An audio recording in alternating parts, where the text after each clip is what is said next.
बयस 93 दिन थिला से थिले ओडिशा राजनीति रे चाणक्य।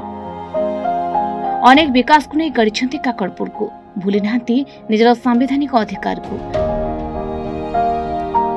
आज भी परिणत बयस रे आसी पहुंची अस्तरंग ब्लॉक पापीरा प्राथमिक विद्यालय निज जन्म माटी रे आउ मतदान करी खुशी अछंती बोली से कहछंती।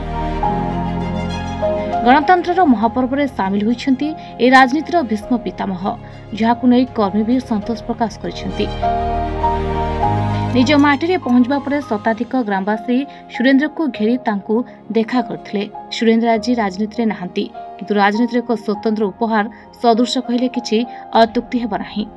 बिजु जनता युव सभापति अच्छी अस्तरंग ब्लॉक मु एतिकी सुरबाबू कथा कहबी 92 वर्ष सी आसिकी बूथ रे बुलिकी तांकर जेतिकी भोट से धन्यवाद देवा कथा सुरबाबू को मुझे कहूँ सुरबा पाखे आम ऋण रहीचु रहीबू सुरबाबू हाथ में सब रहीबू। अस्तरंग आज विश्राम रिपोर्टर्स टुडे।